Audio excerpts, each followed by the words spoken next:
ये इसकी भाई स्टेपनी है। और जो डाले का साइज़ है भाई इसका वो है 8.2 इंच और चौड़ाई 5.4 की है। मतलब hey guys, welcome back to my another blog. तो भाई अभी अपने गोडाउन पर आ गए थे एंड मैं ना बहुत नोटिस कर रहा हूँ, ज़्यादातर वीडियोस पर कमेंट यही आ रहे हैं कि भाई इसका माइलेज क्या है, अपनी गाड़ी का मेंटेनेंस क्या है, पार्ट्स नहीं मिलते, ये सब। तो भाई आज मैं आपको फुल रिव्यू दूंगा, एकदम डिटेल में एक एक चीज़ बताऊंगा जो रियलिटी है। क्योंकि मैंने सितंबर में ली थी शायद से, चार एक महीने तो हो गए मेरे को चलाते चलाते।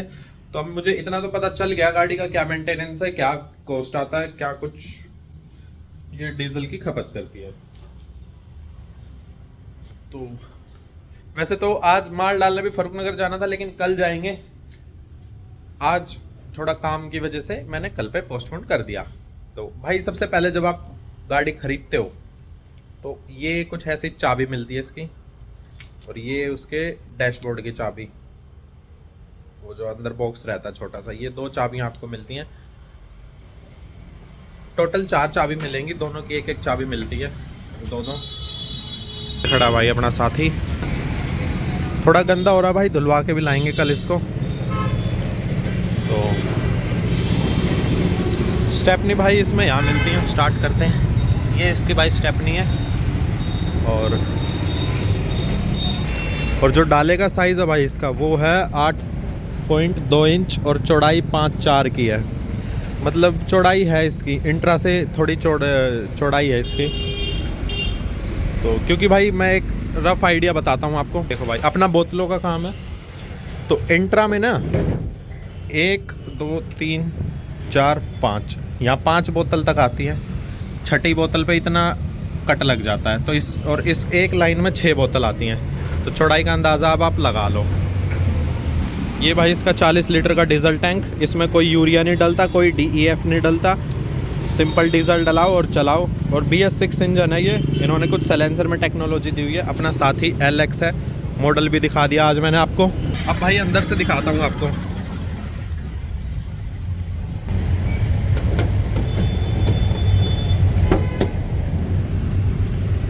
ये कुछ भाई अंदर से रहने वाला है। ये इसका पावर स्टीयरिंग, मीटर इसका कुछ इस तरीके से रहेगा, डिजिटल। ये देख लो, सारी लाइट्स वगैरह आती है।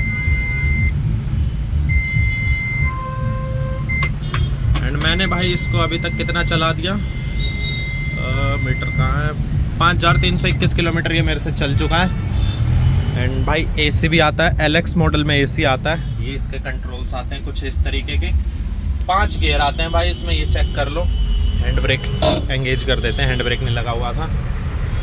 और कैबिन स्पेस देख लो भाई, मतलब बैठता है ना जब बंदा, एकदम टांगे सीधी करके फैल के बैठता है। 2 की सीटिंग आती है इसमें, तीसरा भी बैठ सकता है, लेकिन उसके लिए आपको यहाँ पर सीट लगवानी पड़ेगी। मैंने नहीं लगवा रखी, मैंने ये कारपेट बिछा रखा है, तो इस पर भी बैठ जाता है, क्योंकि ये नरम वाला कारपेट है, कोई दिक्कत की बात नहीं है। और ECM इसका यहाँ रहता है, यहाँ कुछ इसका ये वाटर का, ये आगे वाइपर। भाई बड़ा स्क्रीन ग्लास है, पूरा बड़ा शीशा है, तो अच्छी विजिबिलिटी आती है। इसका तो वैसे कुछ काम नहीं है पीछे डाला लगने के बाद। एंड ये कुछ इस तरीके का भाई इसका इंटीरियर रहता है, ये देख लो आप। ये टॉप मॉडल का इंटीरियर है।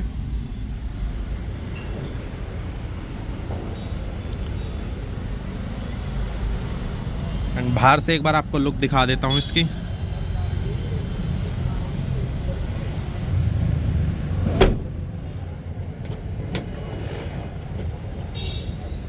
बाहर से इस तरीके का लुक है, ये देखो भाई, साथ ही अशोक लेलैंड। तो देखा भाई आपने कैबिन। एंड अब इसके स्पेसिफिकेशंस के बारे में बताता हूँ। लाइट ऑन कर देते हैं एक बार, एक लाइट बहुत है। हाँ, बैठ के बात करते हैं।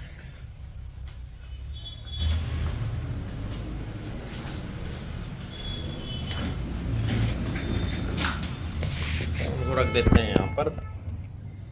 रही बात भाई अब इसके माइलेज की, मेरे को लोकल में ये 14 का एवरेज निकाल कर दे रही है। सीधा सीधा बताऊं तो भाई 1000 रुपए के डीजल में, 1000 रुपए में भाई 11 साढ़े 11 लीटर कुछ डीजल आता है। तो उसमें ये चल जाती है 110 किलोमीटर।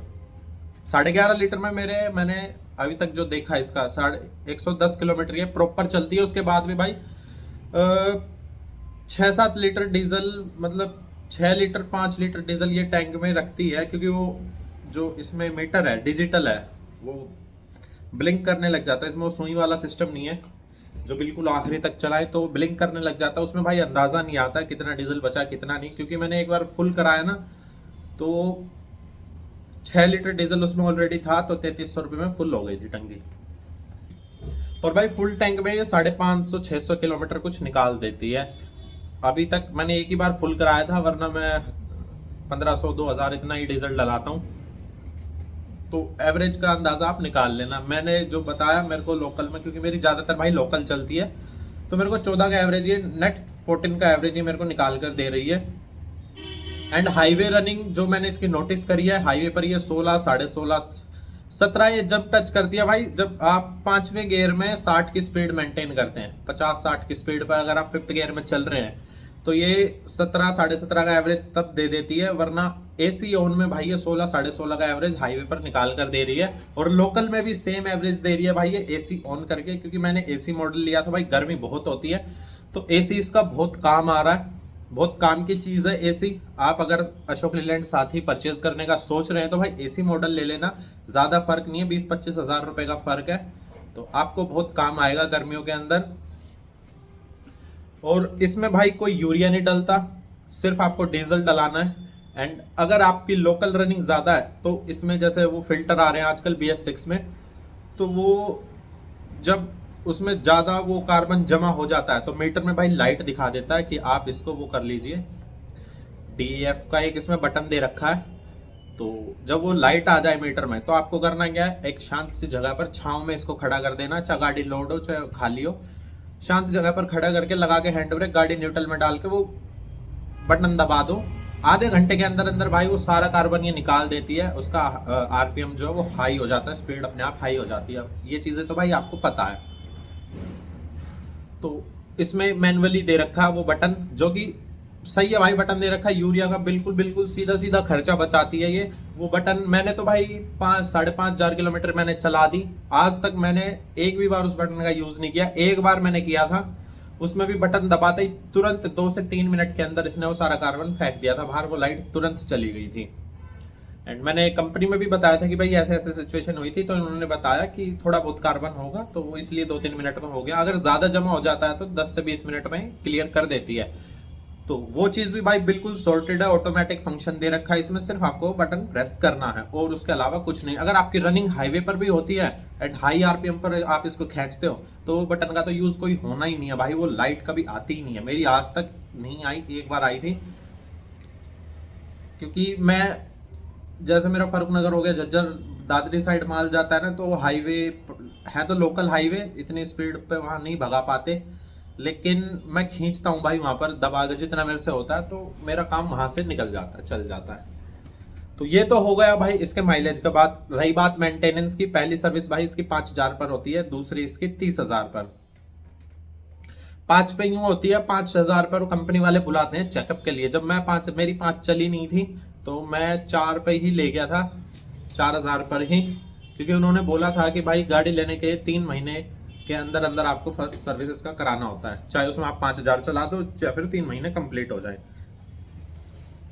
तो मेरा जो फर्स्ट सर्विस का कॉस्ट आया था ना, वो आया था भाई 4,700 रुपये, 4,700 रुपये, जिसपे मेरे engine oil, brake oil, gear oil, diesel filter, ये सारी चीज़ें चेंज हुई थी और 1-2 चीज़ें और थी, मतलब कंप्लीट सर्विस करी थी उन्होंने। तो उस सर्विस को कराने के बाद मेरा जो एवरेज है वो 14 का हुआ था, वरना लोकल में 12-13 का ही एवरेज दे रही थी। एक पॉइंट एवरेज का फर्क पड़ा था पहली सर्विस के बाद। तो 4,500 में, क्योंकि मैंने कंपनी में ही सर्विस करवाई थी भाई, आप बाहर भी करवा सकते हो, अब पार्ट्स मिल जाते हैं इजिली, दिल्ली, गुड़गांव NCR में पार्ट्स मिल जाते हैं। अगर आप थोड़े वैसे एरिया में रहते हैं, गांव टाइप एरिया में, तो वहाँ थोड़ी दिक्कत आ सकती है भाई इसके पार्ट्स में, वरना आप सर्विस सेंटर में करा लो। 1 टाइम कॉस्ट आती है भाई। अब मैंने 5 पे करा लिया, मेरी दूसरी सर्विस होनी है 30,000 पर।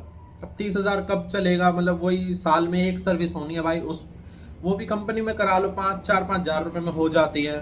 एंड कंपनी में अच्छा भी रहता है।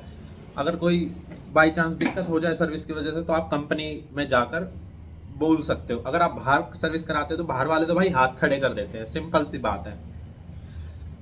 तो क्योंकि इससे पहले महिंद्रा सुप्रो थी भाई, उसकी 1 1.5 साल में सर्विस होती थी, 1500 2000 में सर्विस हो जाती थी। इसकी 4-5 हजार में हो रही है, तो थोड़ा तो फर्क पड़ता है भाई जेब पर। देखो क्योंकि लीलैंड है, पार्ट्स महंगे आते हैं इसके। तो मैंने जो भी पार्ट कराया अभी तक ओरिजिनली कराया, तो वैसे तो कुछ चेंज हुआ नहीं है इसमें। तो मेंटेनेंस का भाई 19-20 का फर्क है बस, ज्यादा फर्क नहीं बताऊंगा टाटा में, महिंद्रा में और इसमें। क्योंकि भाई अब ये गाड़ी नई नई लॉन्च हुई है, एंड ये जो बनी है साथ ही वो बनी है दोस्त के चेसिस पर। तो जो दोस्त आता है इनका अशोक लेलैंड वालों का, उनके चेसिस पर ये बना रखी है, जो कि अच्छी है। दोस्त का कैबिन और इसका कैबिन बिल्कुल सेम है, बस आगे से लुक का डिफरेंस है और कोई डिफरेंस नहीं है। वो सीएनजी में आती है या डीजल में आती है। एंड भाई अगर एसी मॉडल ले रहे हो तो डीजल ही लेना, सीएनजी में कमर्शियल गाड़ी एसी में कामयाब नहीं है। मैंने बहुतों को देखा है, साल 6 महीने बाद वो एसी हटवा देते हैं क्योंकि इंजन हीट होने लगता है। एंड इसमें भाई इंजन हीटिंग के भी कोई इशू नहीं है। मैं दबा के हाई आरपीएम पे पेलता हूँ इसको हाईवे पे, एसी ऑन में भाई कभी कोई दिक्कत नहीं आती हीटिंग प्रॉब्लम की। क्योंकि डीजल इंजन है भाई, पावर इतनी ज्यादा है, 1480 कुछ सीसी का इसमें इंजन आता है, 3 सिलेंडर इंजन। एंड भाई सस्पेंशन भी इसके एक नंबर है, एक नंबर। गड्ढे वगैरह में भाई सीट पर आप यूं कंफर्ट होके बैठे रहते हैं, ज्यादा कुछ फील होता नहीं है। वरना वो महिंद्रा की थी वो तो सीट से ही उछाल देती थी भाई गड्ढों में। और भाई जब इसमें पूरा फुल वजन होता है ना, तो जो ये दब के चलती है बैलेंस बना के, वो उस चीज का तो कोई जवाब ही नहीं है भाई। तो ओवरऑल भाई मेरे को तो गाड़ी बढ़िया लगी। एंड ये सिर्फ ब्लू कलर में ही आती है, बस ये एक इसका नेगेटिव पॉइंट है। अगर इसमें व्हाइट कलर आता तो और ज्यादा अच्छा होता, क्योंकि व्हाइट कलर भाई कहीं से भी कुछ थोड़ी बहुत लग वग जाए तो हम खुद से भी रिपेयर कर सकते हैं, टचअप कर सकते हैं पेंट पर। लेकिन ये कलर भाई सिर्फ कंपनी में ही अवेलेबल होता, बाहर से करवाओगे बाहर वालों का इतना कामयाब नहीं रहता, वो धूप में खड़ा खड़ा वैसे ही उड़ जाता है वो कलर, या फीका पड़ने लग जाता है। तो ये सारी चीजें होती हैं। बस यही मेरे को इसका एक नेगेटिव पॉइंट लगा कि ब्लू कलर में ही आती है, अगर व्हाइट में आती तो और ज्यादा अच्छा होता। और भाई इसमें एक और नेगेटिव पॉइंट है, वो नेगेटिव पॉइंट जो है ना, वो मतलब इसमें क्या है, जैसे आप इसको हाई स्पीड में भगा रहे हो, हाई स्पीड में जैसे आपने 60-70 कुछ की स्पीड इस पर टच कर रखी है, 70-80 की स्पीड, तो इसके ब्रेक थोड़े से लेट लगते हैं मेरे हिसाब से। एक वो इंस्टेंट ब्रेक होता है ना, ब्रेक पूरा पंजा दबाते खड़ी रुक जाना, वो चीज इसमें नहीं है। क्योंकि भाई होता है हर गाड़ी का अलग अलग ब्रेक सिस्टम होता है, लेकिन ओवरऑल ब्रेकिंग ठीक है, नॉर्मल है, एवरेज है। मैं ज्यादा बढ़िया नहीं बताऊंगा, ज्यादा घटिया नहीं बताऊंगा, एवरेज ब्रेकिंग है। तो अपने डिस्टेंस रखकर ब्रेक लगाने पड़ते हैं, अदरवाइज ठीक है। कम स्पीड में है तो ब्रेक ओके है। अगर हाई स्पीड पे आप लोड गाड़ी में भगा रहे हो तो भाई थोड़ा सा डिस्टेंस ले लेती है ये रुकने में। बाकी कोई दिक्कत नहीं है भाई, गाड़ी में एक नंबर कार है, भागने में भी, स्टेबिलिटी में भी। पावर स्टीयरिंग आता है इसमें, सबसे प्लस पॉइंट है। बेस मॉडल में पावर स्टीयरिंग नहीं आता, ये चीज भी मैं क्लियर कर देता हूँ। टॉप मॉडल लोगे तो पावर स्टीयरिंग मिलेगा, तो बहुत फायदा है भाई पावर स्टीयरिंग का भी। एंड यही सब बातें थी भाई। और इसके अलावा अगर आप कुछ जानना चाहते हैं तो कमेंट कर देना। मुझे लग रहा है मैंने सारी चीजें इसमें कवर कर दी हैं। इंजन के बारे में भी मैंने बता दिया है, पावरफुल इंजन है भाई। और बॉडी साइज भी मैंने बता दिया, कितना चौड़ा इसका डाला, कितना लंबा है। क्योंकि मेरी इसमें भाई 220 बोतलें आ जाती हैं ऊपर तक भरकर, जो कि अच्छी बात है।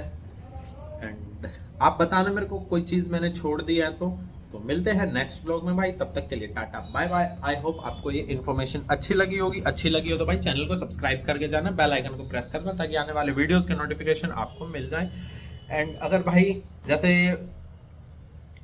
काम मेरा बढ़ता है तो भाई मैं अगर नेक्स्ट कार कोई प्रेफर करूंगा तो मैं अशोक लेलैंड का ही लेकर आऊंगा। दोस्त ये साथी तो नहीं लूंगा क्योंकि साथी ऑलरेडी है, तो दूसरी गाड़ी जो लाऊंगा वो थोड़ी नॉर्मल सी लेके आऊंगा सीएनजी में। क्योंकि इस कार पे मैंने अभी तक भाई किसी ड्राइवर को नहीं रखा।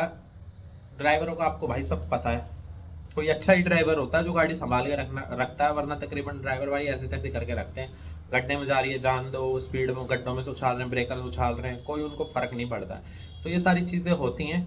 तो आई होप आपको ये वीडियो अच्छा लगा होगा, तो चैनल को सब्सक्राइब करना। अगर मेरा भाई कोई गुड़गांव में रहता और गुड़गांव NCR में नियर बाय है और लेलैंड के साथ ही लेने का सोच रहा है तो भाई बेझिझक कमेंट कर देना, आपको अच्छी डील में दिलवा दूंगा। तो मिलते हैं नेक्स्ट व्लॉग में।